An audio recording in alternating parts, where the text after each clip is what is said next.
Sud Radio, l'invité politique, Jean-Jacques Bourdin. Bonjour à toutes et à tous. Les Français veulent savoir. Ce matin, parlons vrai avec Robert Ménard, maire de Béziers. Robert Ménard, bonjour. Bonjour. Merci d'être avec nous. Congrès à Versailles cet après-midi. La France va probablement devenir le premier pays au monde à inscrire dans sa constitution la liberté pour les femmes d'avoir recours à l'interruption volontaire de grossesse. Auriez-vous voté pour ? Oui. Oui. J'aurais voté pour un peu la mort dans l'âme. Oui. Et pourquoi auriez-vous voté pour ? Parce que j'ai toujours été pour l'avortement. C'est peut-être le seul sujet de désaccord avec mon épouse sur cette question-là. Et en même temps, je sais à quel point c'est un mauvais vote. Parce que je crois que c'est d'abord, pour deux raisons. D'abord, c'est une espèce de coup politique. Vous savez, quand vous n'arrivez rien à changer, tu trouves là-dessus un consensus. Et ensuite, parce que je continue à penser, mais même pour reprendre, vous vous rappelez le mot de Simone Veil, c'est un drame, ça reste un drame. Oui. C'est pas un geste habituel pour un médecin. Un médecin, il n'est pas fait pour faire ça, il est fait pour vous soigner. Et je pense, parce que j'entends les uns et les autres, que le droit, la clause de conscience des médecins, elle est mise à mal, elle sera mise à mal, quoi qu'en disent les uns et les autres. Regardez le planning familial, ils ont déjà annoncé que, vous savez, il y a une double clause de conscience, celle de tous les médecins et une spéciale pour eux. Ils disent, il faut la supprimer. Et puis en plus, comment vous dire, oui, j'ai l'impression que qu'on prend pas en compte qu'on en a fait un débat idéologique, c'est-à-dire que je crois que ça reste... C'est un gadget, dit Marion Maréchal. Je dirais pas ce mot-là, parce que même comme garçon, quand ça vous arrive à un couple, c'est un choix terrible à faire, et que je crois que ça mérite mieux que cette espèce d'utilisation politique des choses. Mais vous savez, ça s'est pas fait que pour ça. Rappelez-vous je sais pas, la PMA. Jamais on fera la PMA. Ils l'ont fait. Demain, ils feront la GPA. Les ventres des femmes serviront de monnaie. On les paiera pour avoir des enfants. Je crois que ces réformes, elles sont des réformes, avec lesquelles il faut être très, très, très prudent. Et là, j'ai l'impression qu'on l'est pas assez. Vous vous rendez compte quand même que moi, il y a des trucs qui me...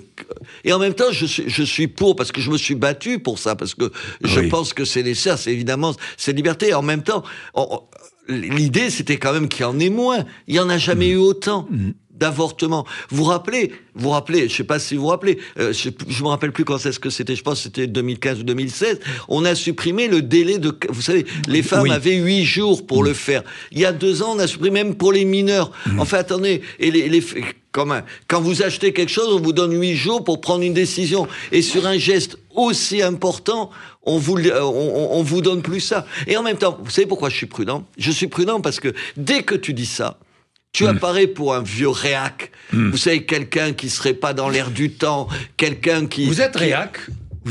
Tiens, j'en profite. Je Robert sais pas. Ménard. Vous êtes un vieux réac ? Non, j'espère que non. Mais un réac ? Oui, bien sûr. Réac ? Non, peut-être. C'est quoi d'ailleurs un réac ? Je sais pas, peut-être je suis pas au fait des choses qu'on écoute sur la musique. Sur vous êtes l'idéologue du pragmatisme. Vous aimez cette formule ? Cette formule, j'aime bien. Oui, parce que je pense que c'est que ça qui me guide. Que ça. Bon. Et sur cette affaire d'avortement, je vais revenir sur le pragmatisme, Robert Ménard, mais est-ce que vous avez suivi le meeting de lancement de la campagne de Jordan Bardella pour les européennes du 9 juin ? Vous l'avez suivi ? Oui, j'ai écouté des extraits. Vous avez écouté des extraits. Plus aucun drapeau européen à côté du drapeau français. Peut-on être candidat à une élection européenne en retirant le drapeau européen de ces meetings ? Attendez, mais moi, ça a été un débat avec eux, d'ailleurs, puisque dans ma liste, il y avait des gens du Rassemblement national, et j'ai toujours mis le drapeau européen à la façade de ma mairie. Attendez, le problème est même pour l'agriculture. Attendez, moi je suis du Sud. Il y a de la vigne chez nous. Enfin, vous savez, à Béziers, tu fais pas de l'élevage. Enfin, très peu, tu fais de la vigne. Le problème, c'est pas qu'il y a trop d'Europe, c'est qu'il y en a pas assez. C'est que il y a un certain nombre de produits qui sont interdits, de phytosanitaires qui sont interdits en Espagne et qui sont autorisés en Espagne et interdits chez moi. On a besoin de plus d'Europe. Moi, je suis un Européen convaincu jusqu'au bout des doigts. Vous savez pourquoi ? Parce que j'ai passé 25 ans de ma vie à aller dans des pays en guerre. Et qu'il a fallu maintenant l'Ukraine pour que les Européens finalement heureux, tranquille. Imagine que la guerre, ça pouvait être quelque chose qui les concernait. Et à qui on doit de vivre en paix? À l'Europe. Quoi qu'en pensent les gens. Rien que pour ça. Je serai européen, rien que pour ça. Alors l'Europe de Bardella, une Europe à la carte dans laquelle les États auraient le loisir de participer ou non à des coalitions, il faudrait abandonner tous les traités, mais sans l'assentiment d'autres pays, comment faire? D'ailleurs, abandonner toute stratégie commune, plus de défense commune, plus de diplomatie commune, plus de projets communs, plus de financement commun. Mais vous n'en voulez pas de cette Europe ou vous en voulez de cette Europe? Je n'en veux pas. Deux, ça n'existera pas. Parce que pour changer les règles du jeu, il faut l'accord des 27. Et qu'est-ce qu'il fait, M. Bardella, si les autres pays lui disent non? Il va avoir quoi? La Hongrie et la Slovaquie pour soutenir cette démarche-là? Même Mme Meloni, pour prendre quelqu'un qui est a priori proche de la droite en Italie, elle n'en veut pas de ça. Comment tu fais? Ça veut dire que pour se faire élire, il dit un certain nombre de choses dont il sait pertinemment qu'ils ne le feront jamais. Et c'est ça la démagogie. Il n'y a pas que le Rassemblement national de ça. C'est partagé. Oui, mais c'est ça. C'est pour ça que les gens aiment pas la politique. Parce que, attendez, vous croyez sérieusement que M. Bardella, il pense qu'il va convaincre les Allemands ou les Italiens, j'en parlais, ou les Espagnols ou d'autres pays de renoncer à tout ce qu'est l'Europe et de cette Europe à la carte qu'il souhaite? Mais bien sûr que non. Ça n'existera jamais, ça. Et il le sait. Mais aujourd'hui, c'est tellement facile. Enfin, attendez, moi, je le vois encore. Chez moi, c'est tellement facile de taper sur l'Europe. Puis, attendez, c'est une espèce d'habitude de la classe politique. Quand tu sais pas quoi faire, c'est la faute de Bruxelles. Attendez, qu'à Bruxelles, il y ait des problèmes, je suis le premier à le penser, qu'il y ait trop de normes, qu'il y ait un certain nombre de trucs qui étouffent un certain nombre de secteurs d'activité chez nous. Une administration trop lourde, enfin, etc., absolument. etc. Oui. Mais attendez, c'est pas la cause de nous. Attendez, en plus, pour l'administration débordante, honnêtement, je crois pas que la France, elle est de leçons, Bruxelles, de leçons à donner. Alors, la dernière fois, vous êtes venu nous voir, vous me disiez vouloir voter pour la liste rurale du chasseur Willy Schran. C'est toujours votre intention? Ben oui, mais parce que... Attendez. Toujours. C'est toujours mon intention, parce que c'est... alors, évidemment, le mot paraît un peu mal choisi. C'est mes potes, c'est mes copains. On a en commun d'aimer à peu près les mêmes choses. Ils aiment parler de cette France qui me touche le plus. Vous savez, la France rurale. Ils aiment les mêmes choses que moi. Moi, j'aime un certain nombre de choses. Je ne veux même plus le dire ici, parce qu'après, tu te fais engueuler. J'aime la corrida. Je veux surtout qu'on m'emmerde pas là-dessus. J'ai envie qu'on me foute la paix. J'en ai assez du mépris qui suinte d'un certain nombre de grandes villes, y compris Montpellier chez moi ou Toulouse. Attendez, c'est exactement le même topo que les Parisiens. Voilà, j'aime tout ça. En même temps, je sais que c'est pas très crédible, parce que je crois pas que Willy, il va renverser la table et il va gagner les élections européennes. Mais de temps en temps, j'ai des fidélités comme ça. Bien, parlons de l'Ukraine. Peut-être que ça m'évite de répondre à une question, c'est s'il n'était pas là, pour qui je voterais? Oui, s'il n'était pas là, pour qui ça serait plus compliqué? Mais bien sûr, c'est plus compliqué. Aujourd'hui, je sais plus très bien. Aujourd'hui, je sais plus très bien. Vous ne savez plus très bien. Vous êtes ailleurs aujourd'hui? Vous êtes en dehors de tous ces jeux politiques? Je les supporte plus. Et plus ça va, plus moins je les supporte. J'ai appris ça comme maire, moi. J'aurais jamais fait de la politique, j'étais journaliste, donc ça m'allait très bien. Je supporte plus le fait qu'on soit obligé de choisir son camp et que tu sois sommé parce qu'un mec en face ou une fille en face dit qu'elle est pas de ton côté politiquement, de dire qu'elle dit des bêtises spontanément, ou de dire oui, elle a raison, mais finalement lui donner tort. Et ça, je supporte plus. Mais en même temps, ça fait de moi quelqu'un un peu seul, quoi. Alors, sur l'Ukraine et la Russie, Marine Le Pen, hier, a dénoncé les postures guerrières d'Emmanuel Macron. Ni notre indépendance, ni notre intégrité territoriale ne sont en jeu, explique-t-elle. A-t-elle raison, se trompe-t-elle? Notre indépendance, notre intégrité territoriale sont en jeu dans la guerre entre l'Ukraine et la Russie. Qu'est-ce que ça veut dire? Ça voudrait dire que ce qui se passe en Ukraine, au fond, ça ne nous concerne pas directement. Mais bien sûr que ça nous concerne. Bien sûr que c'est quelque chose d'essentiel qui se joue là. C'est de la lâcheté. Évidemment, aujourd'hui, si tu dis dans un meeting, je suis pour la paix, qui est pour la guerre? Vous êtes pour la guerre? Non, moi, je suis pas pour la guerre. L'idée, c'est ça. C'est ça. Vous disiez ce que je supporte plus dans la politique. C'est ça. C'est, vous savez, des effets de manche, des effets de prétoire, où on essaye de dire un certain nombre de choses uniquement parce qu'on sait qu'on va se faire applaudir. Bien sûr que tout le monde préfère la paix à la guerre. Mais aujourd'hui, c'est Macron qui a raison. Moi, j'ai reproché... Vous avez approuvé l'intervention d'Emmanuel Macron lundi soir. Je me fous de savoir si je suis macroniste ou pas. Le problème n'est pas là. Moi, je lui donnais tort quand vous rappelez au début de la guerre, il essayait de séduire Poutine. Il croyait qu'à son il faut ménager Poutine. Voilà, son seul charme. Vous savez, je lui parle 25 fois par jour et je vais le convaincre. Tu parles, il l'a convaincu. Mais aujourd'hui, il a raison. Mais rappelez-vous, au début de la guerre, tout un tas de gens, qu'est-ce qu'ils disaient? Ils disaient, ah non, on va pas on va pas fournir des avions ou on va pas fournir un certain nombre de canons à longue portée parce que ce serait agressif. Et petit à petit, on s'y est mis. Aujourd'hui, on ne peut rien exclure. Et ceux qui vous disent aujourd'hui, comme Marine Le Pen, ou comme Éric Zemmour, ou comme Jean-Luc Mélenchon, au fond, ils sont les mêmes. C'est les mêmes. Est-ce que ce sont les mêmes? Sur la politique étrangère, rien que pour ça, je voterai pas pour eux. Rien que pour ça, je ne voterai pas pour eux. Parce que la seule question qui se pose, je vais vous dire, c'est un peu bêtasson ce que je vais vous dire là.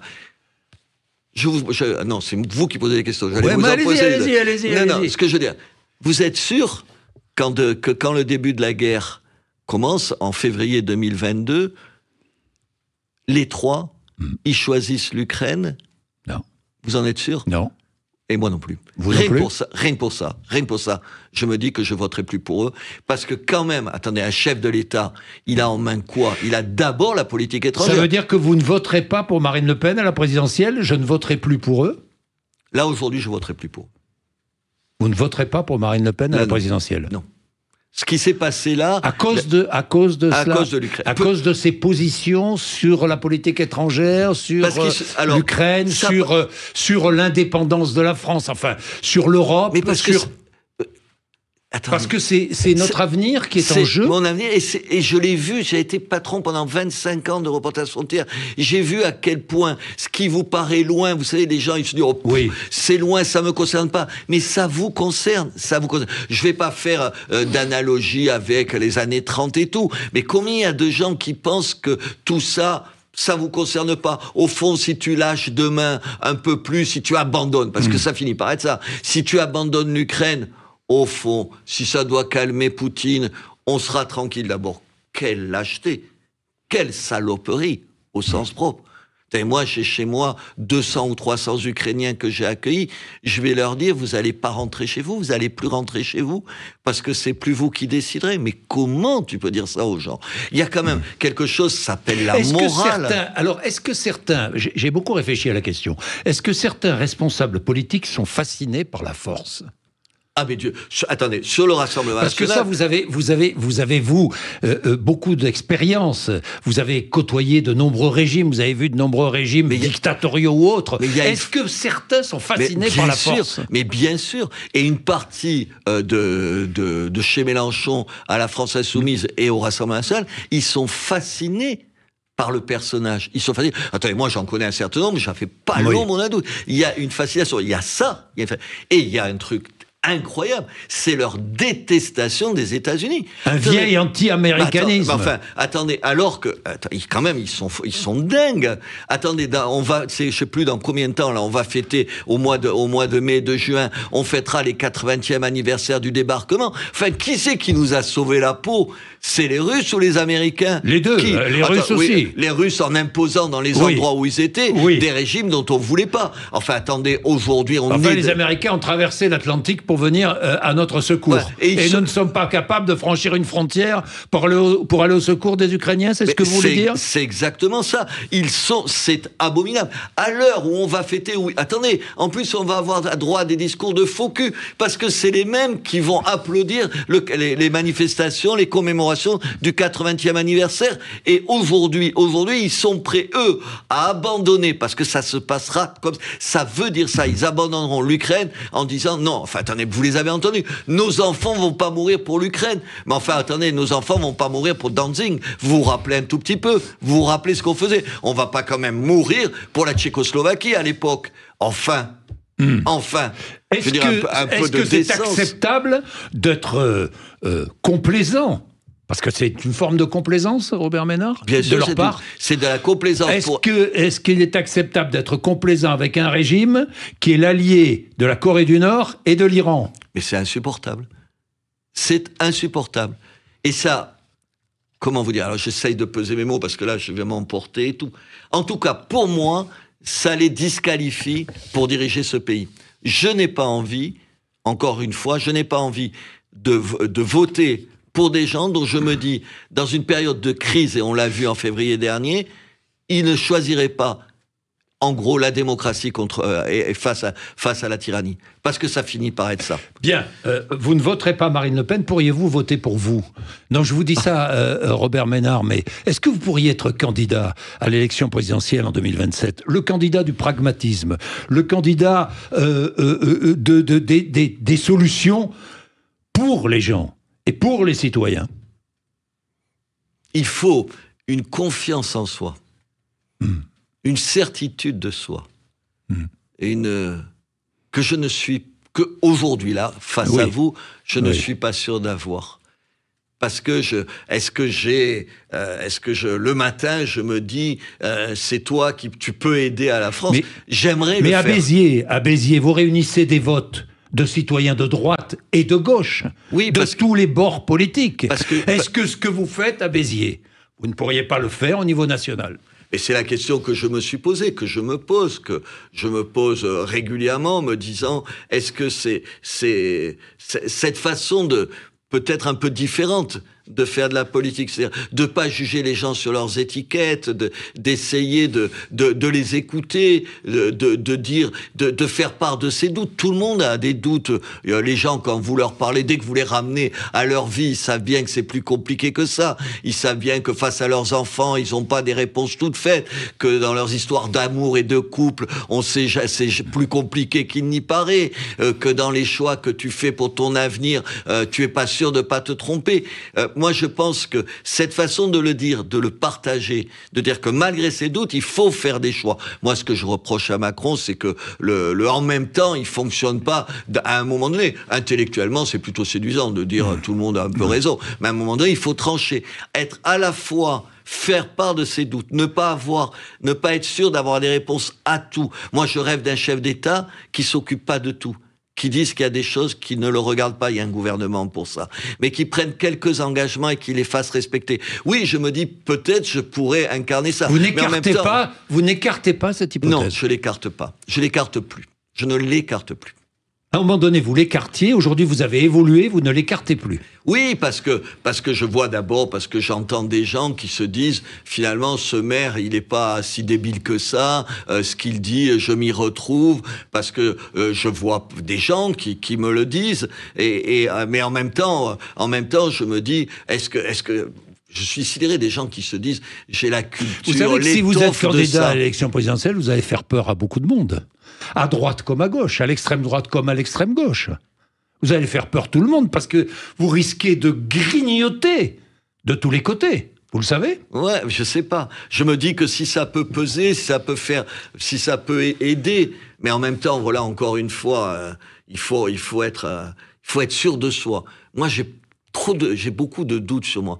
Quand je viens à ce micro, là, vous me recevez, dans le taxi, j'étais inquiet. J'ai appelé ma femme pour lui dire, et je vous connais, parce que plusieurs fois, j'ai répondu à vos questions. Donc, je viens pas en terre inconnue ici. Je sais comment vous êtes. C'est aussi pour ça que je suis un petit peu inquiet et tout. Et chaque fois, je me dis, mais il y a tant de questions où je n'ai pas de réponse. Or, je suis sidéré. Je vais vous dire. Je suis sidéré de la capacité que Est-ce qu'il faut toujours avoir les réponses à tout? Oui, mais sauf que, bien sûr, on les a pas, je ne les ai pas. Oui. Si vous me demandez ce qui se passe dans telle ou telle chose, ou dans tel ou tel secteur, par exemple sur l'agriculture, moi je peux vous parler de la viticulture, parce que c'est chez moi et que je les connais. Mais il y a des terrains. Oui, mais tu as toujours peur de dire, en répondant à une question de vous, ou de dire, je ne sais pas. Or, je pense que finalement, je le fais et je pense que j'ai raison de dire que je ne sais pas. D'abord parce que je ne sais pas et parce que c'est pas forcément un aveu de faiblesse. Mais aujourd'hui en France, il faut. Je vous parlais tout à l'heure du pragmatisme. Le pragmatisme comme idéologie, ça vous va? Le bon sens, le bon sens.